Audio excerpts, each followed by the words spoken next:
Howdy, folks. Happy Monday.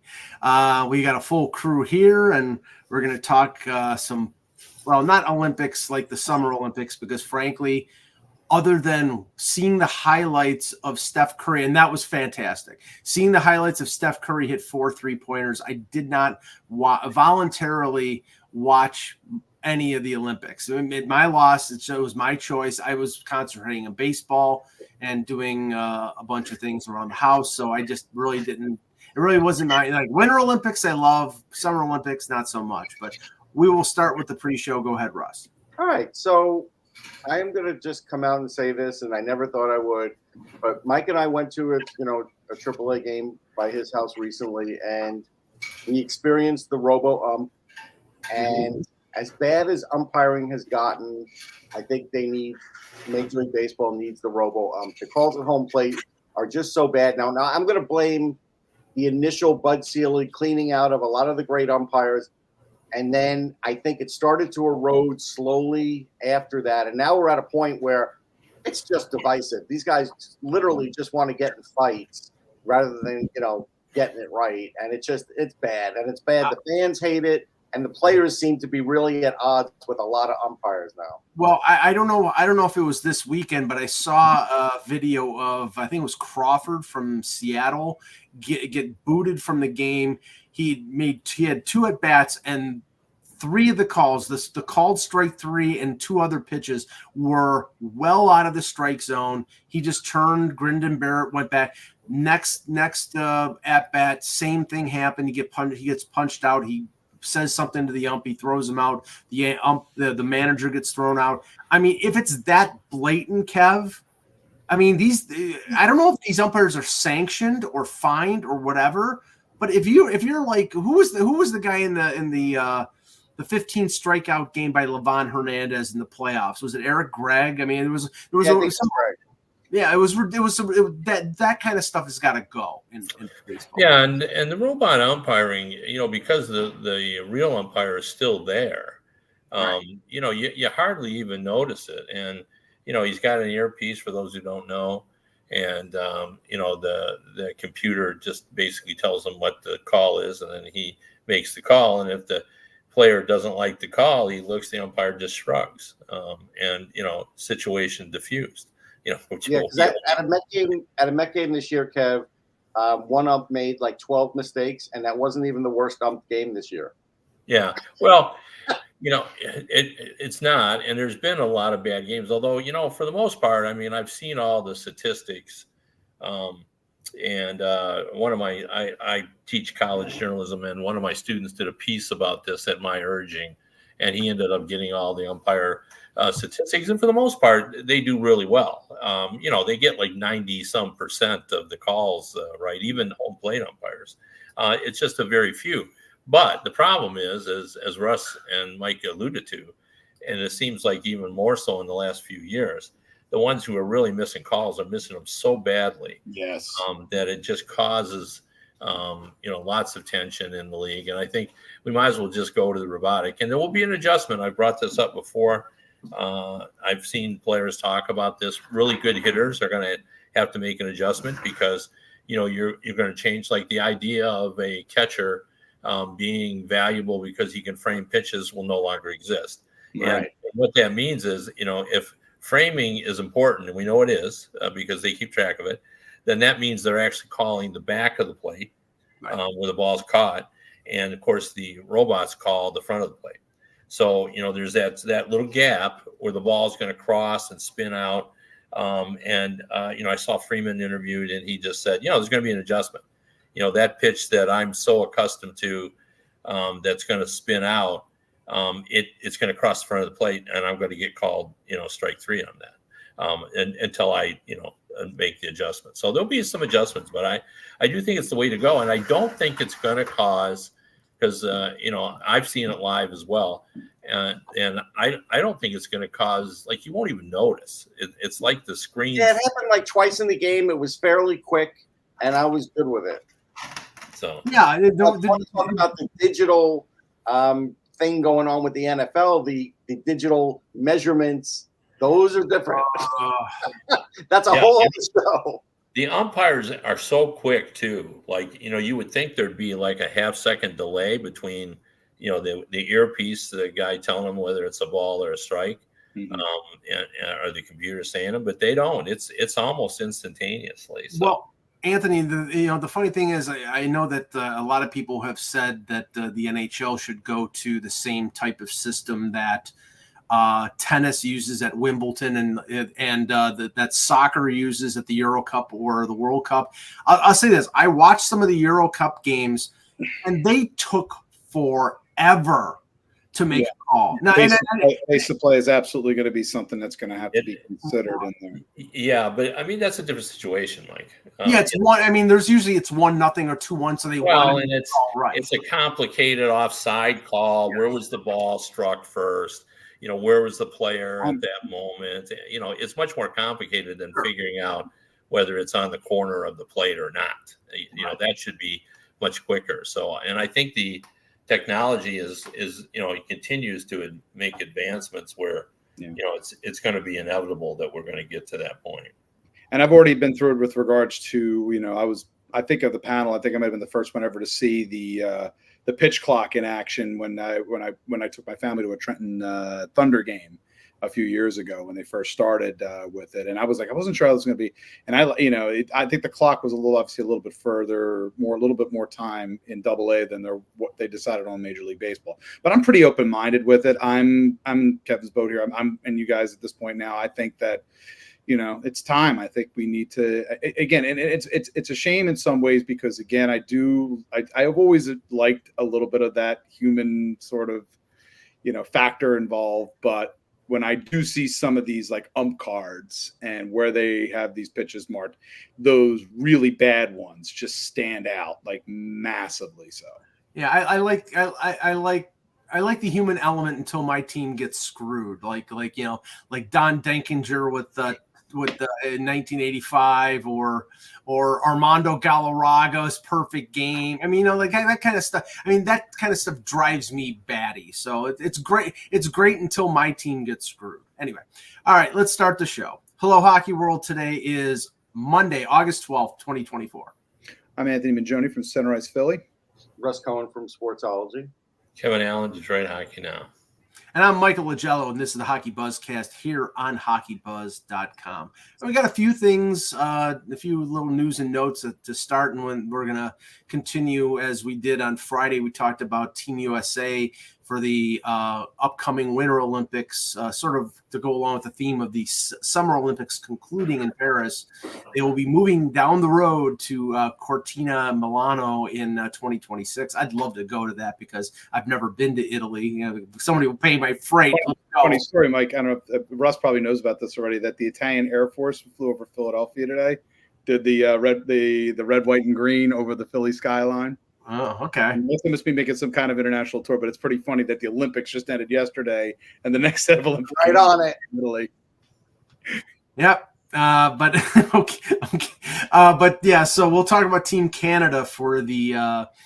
And I made Kev. Not to get into it now because we'll talk about it in a few minutes. But I did make a boast, and Russ bristled at this. But I looked up. I said that the fifth string goaltender for Team USA would be the starting goaltender for Team Canada. And the fifth string goaltender for Team USA might be John Gibson. And I think John Gibson would start ahead of the 3 or 4 goaltenders that I factored in for Team Canada. So we'll use that as a hook for later on. But okay.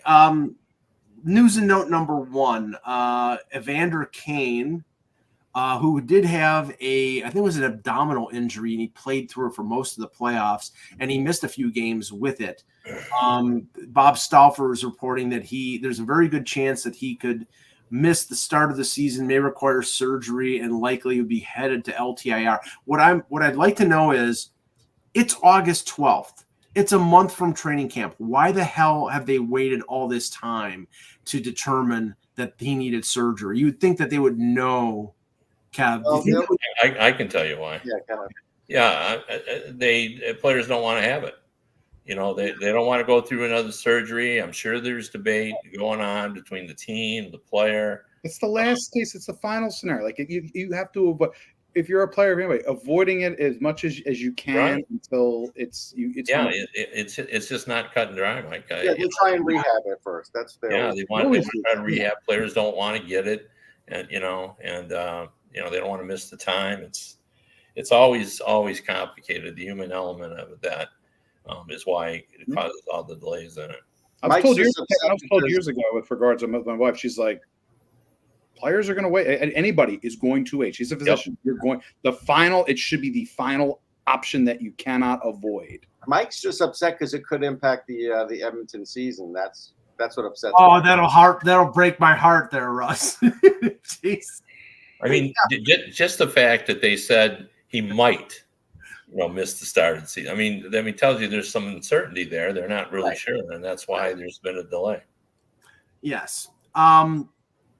Wanted to touch on some of I've been writing the last week or so about the RFA situations that are going on that are right now at a sort of a standstill, and as we know, a lot of these might get done just before training camp. I remember and sometimes it's a player with a year left on his contract, and they want to get that out of the way, Kev, and they always announce it just before training camp. But with these RFAs, like I wrote about Jeremy Swayman today, the Bruins traded Allmark. They have Korpisalo, and conceivably they could go into the season. If there was a holdout situation, they could go into the season with Korpisalo. But, this is the guy who got them past Toronto, who kept them in the series against Florida. He's looking for the big payday. The question is, the Bruins normally don't pony up for the big payday unless their name is Pasternak or McAvoy. Yeah, but, if you look at their cap situation, they've left – $8+ million there. They clearly are planning to pay him. I think they kind of knew beforehand what the general area is. I'm sure they hoped it would be done by now, but just because it's not, I don't think it's like anybody's panicking on it. You have to look at it from the player's perspective in this regard too. Does he really want to start, his tenure as the undisputed number one goalie of the Boston Bruins by not being ready or not having a contract by opening day? I'd say the pressure of that is going to bring both of them together at some point. Well, Russ, he completed his ELC, and I think he went to ARB last year, or it was a settlement. It was a 1-year deal. He made I think it was $3.4 million, and he put up a big year. And even though it was splitting with Omar, and he was their go-to guy in the playoffs, I would think if I'm Don Sweeney, I don't want to sign him to a 2-year bridge because he's got 3 years before unrestricted free agency. You sign him to a 2-year bridge and he has 2 years like he just did, he's going to cost you more than $8 million. Or he has a really strong season and you negotiate the long-term deal before that gets to that point. This isn't just you could do it that way. The player may feel a certain way about it. The owner holds the purse strings on this organization. He always has, and he's always driven prices down. And he's probably bristling at an 8-year deal right now, maybe saying he's not proven it. He's not proven it yet. We can't pay him that much money. And you guys might be right. Like, he might be worth a lot more. But I could see them just offering him 4 years and him not wanting to do it and then taking a bridge and betting on himself. That wouldn't shock me, just because at some point you give up the fight because he's still a number one goalie in this league. And this is what happens with the Bruins. But Kev, you just laid out the tactic of what these general managers do. If you look at Carolina, they have 6.7 or 6.8 in cap space, and they have one restricted free agent, Seth Jarvis. So they're saying Seth Jarvis, hey, that's all we have there, Seth. And then with Detroit, they have, I think, 16.5 million, and they have Lucas Raymond and Moritz Seider. So they're basically saying to them, this is all we have, guys. But all those money, like Boston's $8+ million, the Jarvis 6.7, those are all where he was projected to be based on comparables. Right. So it's not like they're saying, well, we only got $5 million left, so that's all we can pay you. Like they've at least gone out and made a logical guess, because they've got to do their business. Like they can't just wait until they signed. At least the Red Wings couldn't. Morris Sider and Lucas Raymond, and then by then all the guys that they wanted to sign, like Tarasenko, wasn't going to wait to see if they got those done or how much money that was going to cost. So they had to make an educated guess, and it's not hard to figure out the comparables on all of these players. Now the problem is that there are players who want a little bit more based on what they consider their own intangibles over the comparables, and there are teams who want to play a little less than the comparables because of whatever factors that they come up with. But I think all the teams have done what they thought was going to be have the amount of money that they were going to have to pay. But I don't know what Jarvis wants. Maybe he wants more than $6.7 million. I just don't have any idea. But I do think all those players are going to get done. Yeah. It will be interesting. I think all of them are going to get longer term deals, but you see younger players now that want bridge deals because they want to try to hit a home run. Well, there is the Austin Matthews school of like this. Let's do the 5-year deal. Let's do the 4-year deal. Yeah. I mean, I think we talked about this before, Anthony. The Thomas Harley situation in Dallas. Their situation is they have Jamie Benn on the cap at 9.5 with 1 year left. And they don't really have a ton of space. And if they want to get, Harley might be forced to we'll take a 2-year deal, let Ben's amount clear, then we'll give you the 8-year deal. The thing is, it takes a lot of trust, but he's only had one. Yeah, there's a chance. But again, everybody's on their own individual, whatever it is that they value the most. Right. We always want to compare guys. You always want to compare players and say, okay, well, if he takes this, then this guy's going to take this. It depends on what they desire in the circumstance. If Harden was take a chance on that and he trusts the Dallas Stars to do that, right? He's taking the risk in that if he has some kind of a catastrophic injury, you're taking a big chance. So I think more often than not, players probably prefer to have. There's nothing wrong with betting on yourself, but there's also I think they want this sometimes. But you're taking a risk also that your potential future, if there's the market, the market on your position explodes, right? Then you got to deal. Then all of a sudden you're left with a long-term deal. You got that security, but not what you could have potentially made.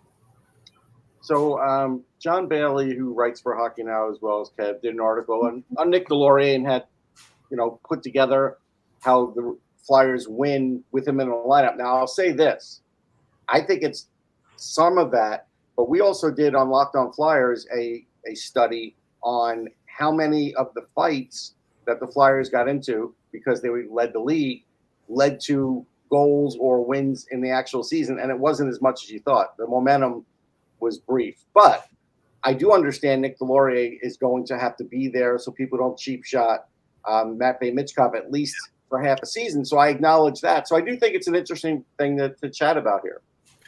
Yeah, I mean, it's created a little bit of a stir only because, I think we all agree that we've kind of moved away from that thinking. Yeah. And now all of a sudden you've got Danny Briere, saying it aloud again. He basically said Delorier will be Michkov's new best friend. Mm-hmm. And that's code for, he's going to look after him. He's going to make sure. There's something. Kevin, I think there's certainly, when you look at Michkov's a power. If you've ever seen Matvei Michkov, he's strong. He's built in many ways. I use this phrase like a bowling ball in some ways, but he's also short of stature. I mean, he's a shorter player. There's no question about that. And I think that maybe that's something that kind of maybe plays a little bit of a role in this for Philly because they know. He's also, again, 19, going to be 20 years old. He's done tremendously well. I mean, he's done obviously very well in the KHL playing for Sochi. But it is a jump. There is, and I think it's a case in many cases where it's like, how many rails, at least for the first year, can we kind of put him on? Not just that, but also to make sure that he has space on the ice to be able to make, to be able to take chances, and that there is repercussions if someone goes after him. You're right. It is absolutely a old way of thinking. Mm-hmm. But I think Danny Briere recognizes the fact that we all saw last season, what happened to Connor Bedard. We got hit. I mean, the hit was mostly, I think his hit was legal, but there's still that sort of consciousness of, if you do that to one of our best players, you want the negative reinforcement. Reinforcement, especially in the Metro Division, Kev. I mean, you've got what I call the Matt Rempe effect. So Matt Rempe, and okay, he's a limited player, at least right now he is, but it made New Jersey go out and get Curtis McDermott. Tom Wilson is a steady presence in that division. Now Delorier, I think there's a reason you're keeping Delorier around in Philadelphia, because if one of these guys pull some antics. It's not just, I think, from Mitch. I think we're focusing a lot on that, but I do hear it from the players as well, and we have that. Nick gives them a little bit of a, little more fear, sometimes a little bit more fearlessness on the ice. But my point is, this is creeping back into the game. I didn't agree with the move. I think he's over the hill, but there's a reason that Brad Treliving went out and got Ryan Reeves. I don't agree with it. I think he can't play anymore, but they wanted to protect. Delorier is also Morton. Still, I guess he can still penalty kill. At the time of his career, at age 28, he signed that contract. Delorier can still penalty kill, Anthony. Yes. Reeves can't do anything other than fight. But what I'm saying, Kev, is I'm not saying we're going to go back to the 70s and the wild west of the 70s and 80s. But I do think that this is starting to creep back in the game a little bit. Yeah. The other quote that I think caught everyone's attention and why I think people enjoy talking about it is just a quote from Briere saying that it was his observation that, just as Anthony alluded to, the team looked a little taller, played a little stronger, had a little more courage when Delorier was on the ice. And, the great irony of all this is Delorier played less than he had at any point for the last years. He averaged only 8 minutes a game, only played 60 games. And now they're talking about, well, he may end up playing a few more games. And I don't think he's suddenly going to be a 15-minute player, but no. Maybe he'll be a 10-minute player. 10 minutes. A tool, and that I think you will see him deployed in games where you're going to need that the team is going to look at the other team's lineup and said, "Do we need to deploy him? We're willing to go." Three lines in that game, and then when we need to deploy that fourth line with Delorier on it. The Metro teams, he'll play more. He's the nuclear missile that you're taking out of the arsenal. But the only thing is, look, the nuclear missile is slow. He is a good penalty killer, and he doesn't offer a lot else on the ice other than what we're talking about. So there's a limitation. He's got a little bit of speed. Again, he has these bursts of speed. I've seen, but he surprised you. For the most part, it looks plodding. But he does have a gear in him. He does. Sure, like a Model T did too. I get it. Every once in a while, when the crank's right. I've watched you run, so. Oh, no, you haven't. That's a lie. Wow. Jeez. Wow. Okay. All right. So let's talk, because, by the way, I saw somebody say there was a proposal since the 2028 Olympics are in Los Angeles that they bring, beach hockey or like beach hockey. Yeah, bring it, man. I want it. Bring back Roller Hockey International. Roger Gay played in one of those leagues for like Jacksonville. Like, I bring it. Can you imagine the NHL sanctioning like Connor McDavid playing beach? No, it's not going to be players like that. It's not going to be NHLers doing it. It'll be players who have played it before. Chelios at one point. Refresh my memory, Kev, if you recall this. So didn't Chelios play a game in one of the roller hockey? Yeah, I'm pretty sure he did. Yeah, I'm just remembering that. It was a big deal. I remember when it happened. Yeah, no, I like it. It doesn't matter to me who plays. The idea is the action's pretty good. The goals are high. Brian Metzer tweeted on my timeline about it because he watched a lot of games. He said there would be like 15, 12 games. I watched a few, and I remember they weren't bad to watch, considering there wasn't much on. Okay, so let's start with Team Canada. Okay, Connor. I'm going to go out on a limb. Connor McDavid's making the team. Sure, nobody's arguing. Yeah.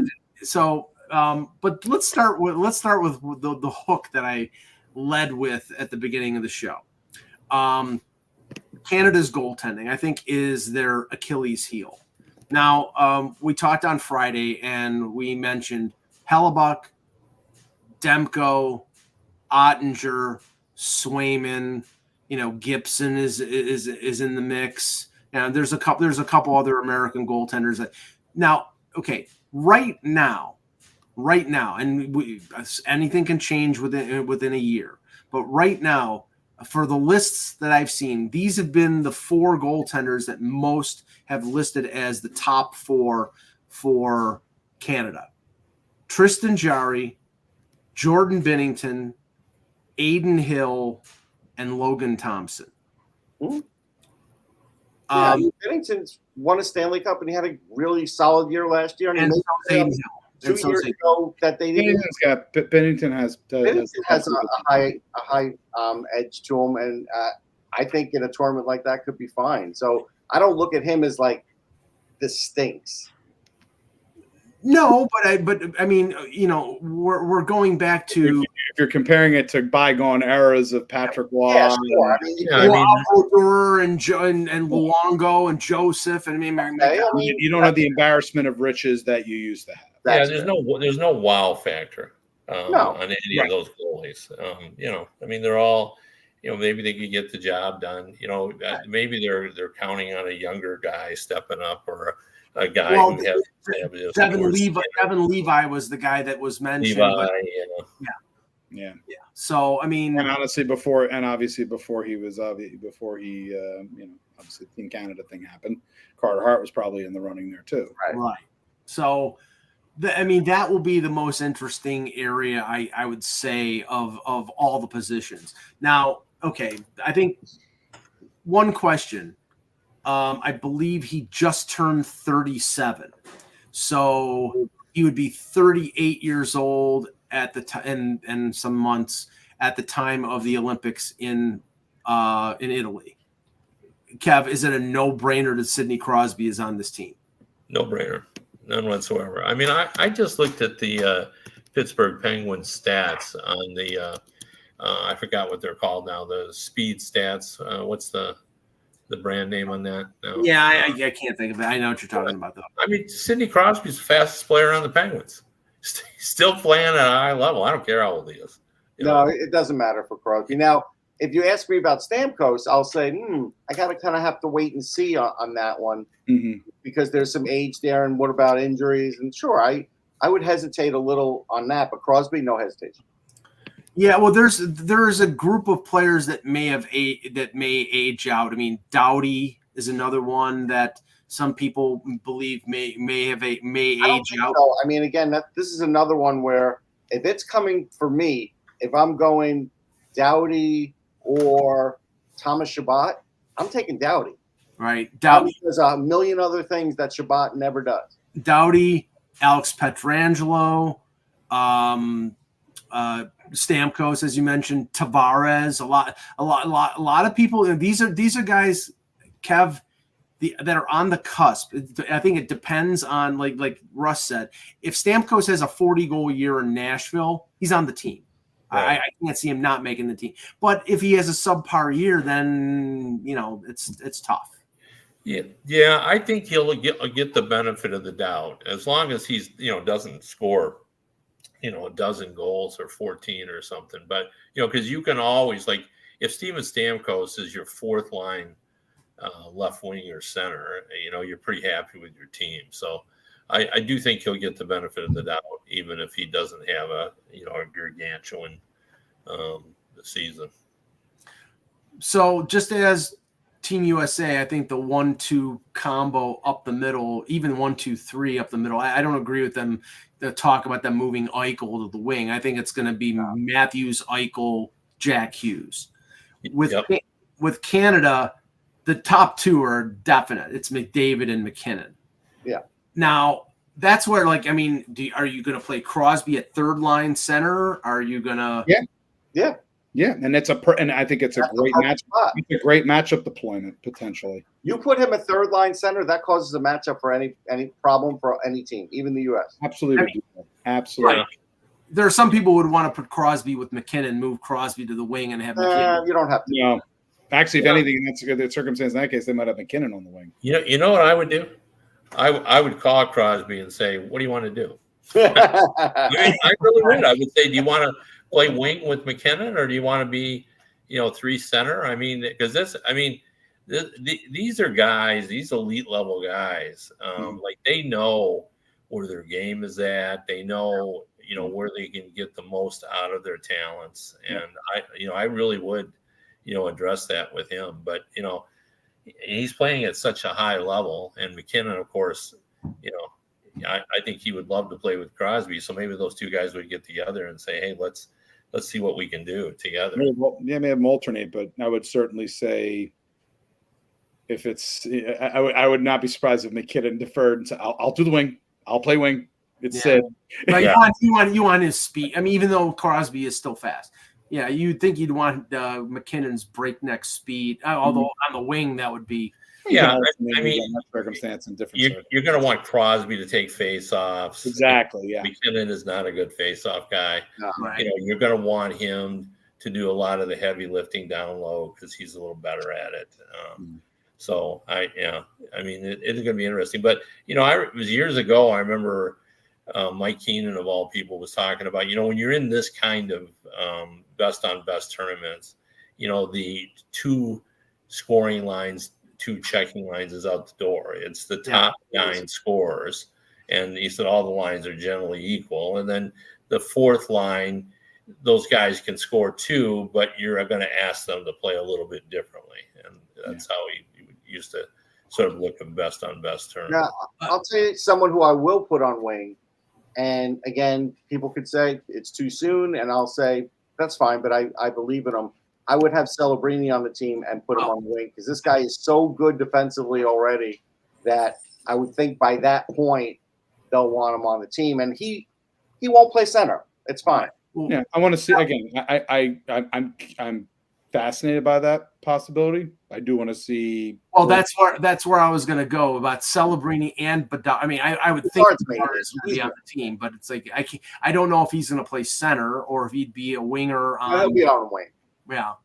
To go along with the sort of the veteran guys who I think would be not on the bubble, but I think depends on what they still have left in the tank when it comes to when they choose this team, which probably would be late November, early December of next year.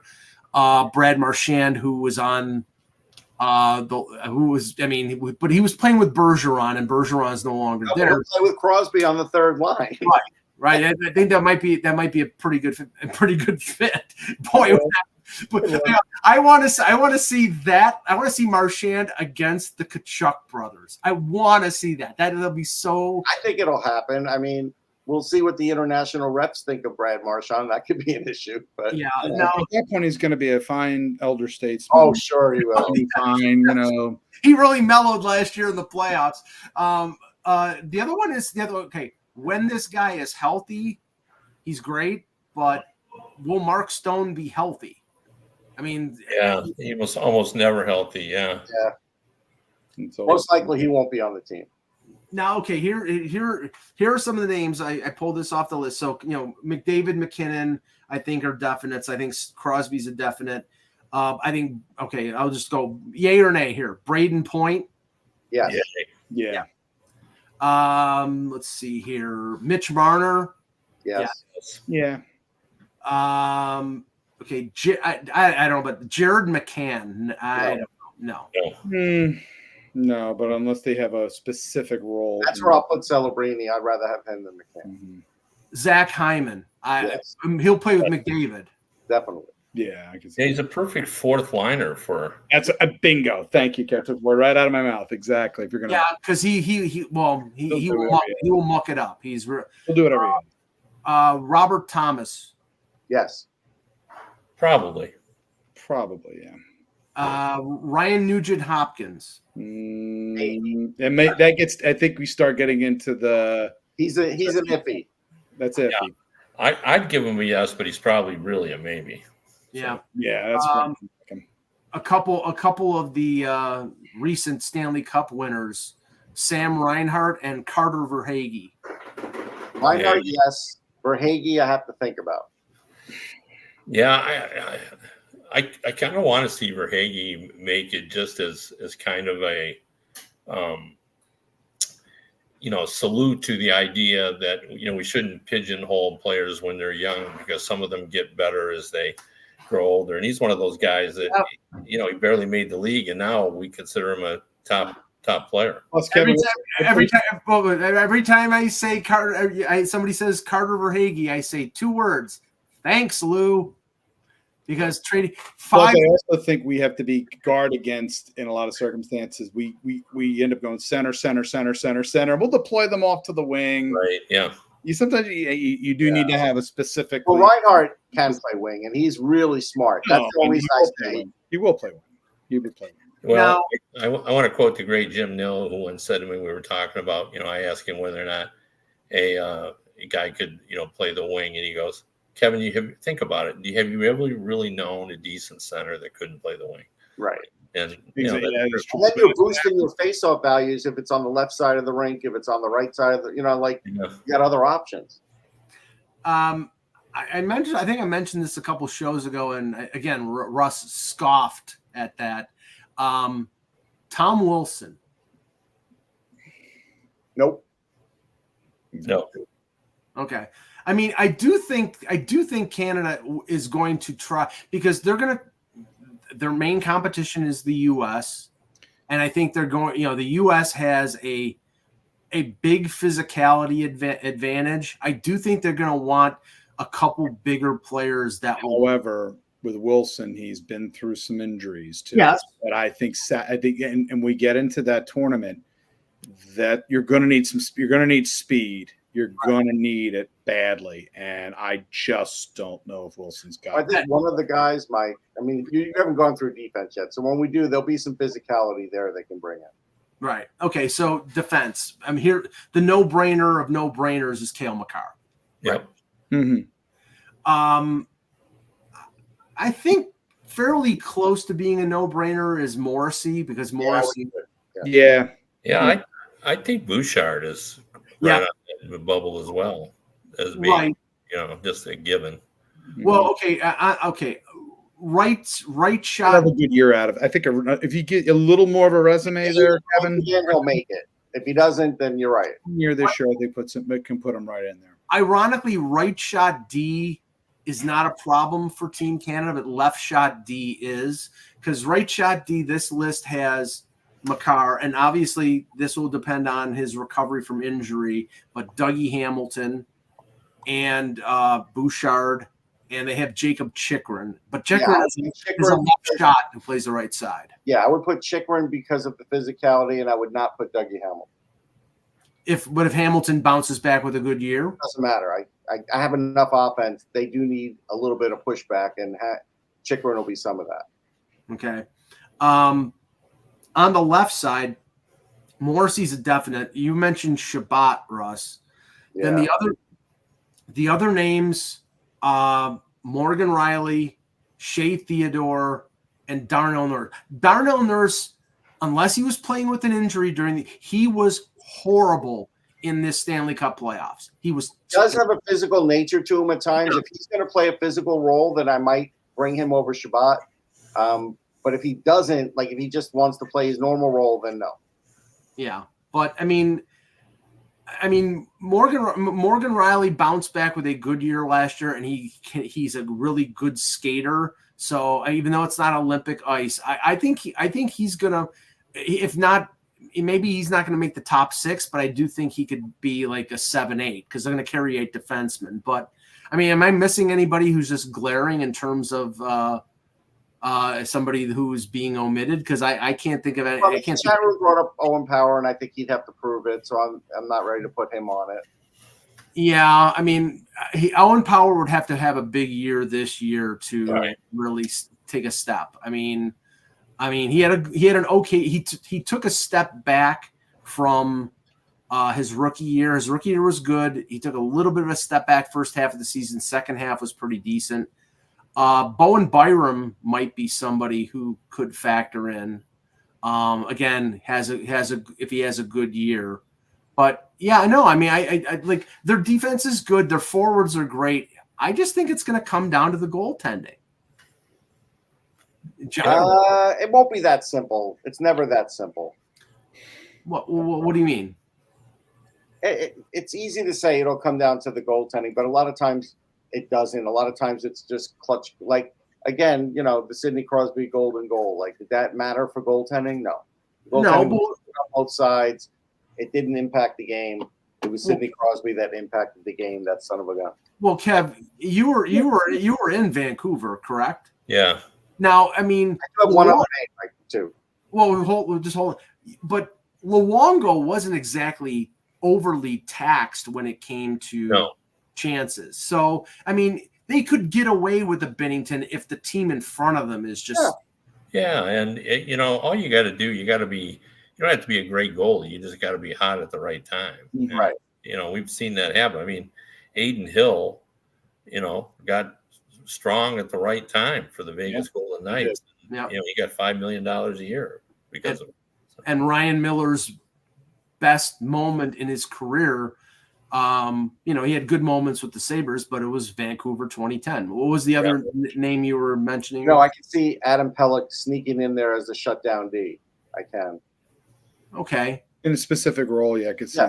Yeah. Sort of in the Dan Hamhuis role, or Mark. You don't need a guy like that, and he's that guy. Yeah. Who's the 2026 version of Mark-Edward Vlasic? They always take that defensive guy, that shut down. We didn't say Noah Dobson. Right. I think Dobson's going to have a hard time because he does a lot of everything. Like, you have Makar, you have Morrissey, then there's no Dobson. Dobson would have to beat out Morrissey, which is going to be tough. Yeah. Well, okay. We'll end it there. We'll talk. Let's see. Well, just one last thing. I mean, we're not going to be able to read the international scenario, looking forward 18 months, but it's going to be interesting to see whether this situation with Russia being banned lasts, or if there'll be like in 2022 when it was it was a different name. I can't remember. It was OE or something. It was the Russian Olympic athletes. Yeah, Olympic athletes. OAR. That's OAR, right. Yeah. Mm-hmm. Yeah. I mean, whether they'll big summer breaking news: the Flames signed Jan Kuznetsov to a 1-year deal. Actually, there's a couple players that they signed to 1-year deals, I think. Is that an E4 or an E5? It's an E5. Big news. Oh, yeah. We get one Kuznetsov who exits, and now we have another who's signed. Right. So now we're all covered on the Kuznetsov front now. One goes in, one goes out. All right. We'll end it there, and we'll do another team on Wednesday. For Anthony Mangione, for Kevin Allen, for Russ Cohen, I'm Michael Agello. Thank you for watching, and remember, without the buzz, it's just hockey.